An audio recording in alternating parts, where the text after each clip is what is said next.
Sylhet board 2020 এর সৃজনশীল প্রশ্নের সমাধান করব। তো সৃজনশীল প্রশ্ন 3 নম্বরে বলা হয়েছে 3-এর ক নাম্বার প্রশ্নের সমাধান করব।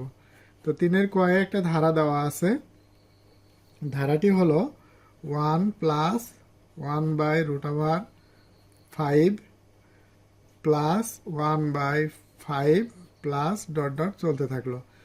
তাহলে ধারার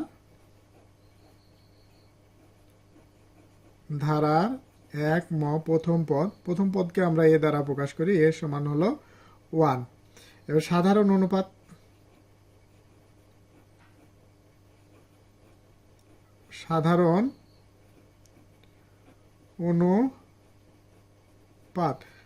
অনুপাতকে আমরা আর দ্বারা প্রকাশ করি। তাহলে আর সমান দ্বিতীয় পদকে তার আগের পদ দ্বারা ভাগ করব।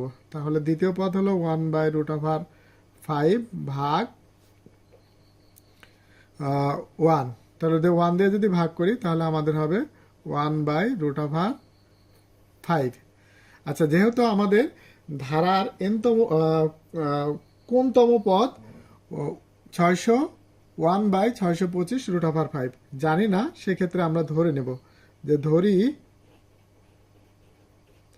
ধরি ধারার n তম পদ সমান 1/625 এবার আমরা ধারার n তম পদের সূত্র আমরা কি জানি? a r পাওয়ার n-1, অর্থাৎ গুণোত্তর ধারার পদ নির্ণয়ের সূত্র আমরা জানি a r n-1। তাহলে 1/625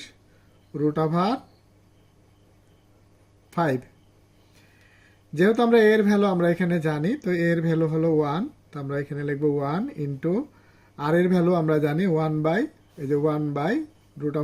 তাহলে এখানে আমরা লিখবো 1/5।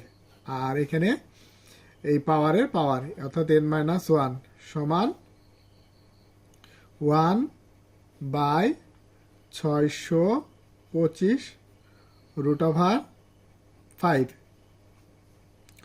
তারপরে 1 দিয়ে যদি আমরা গুণ করি যা আছে তাই হবে 1/5 n-1। তো আমরা এগুলো যেহেতু সমীকরণ আমরা বা পরের ধাপ লিখব। এখানে 1/625 যেহেতু আমরা 25কে 25 আমরা জানি যে 25 গুণ 25, 25 দিয়ে গুণ করি তাহলে 625 হবে।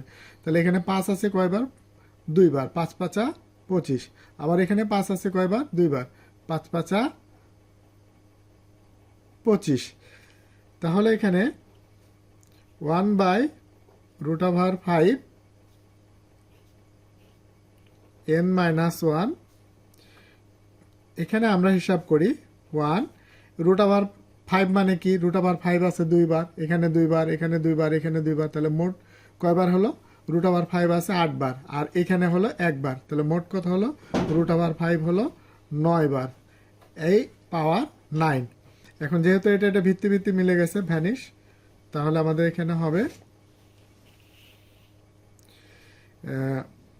1/√, আচ্ছা ভিত্তি বাদ, তাহলে এখানে থাকবে কি n-1 সমান হলো 9।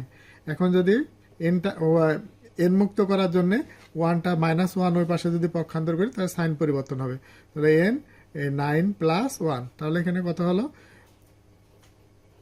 সুতরাং n সমান 10।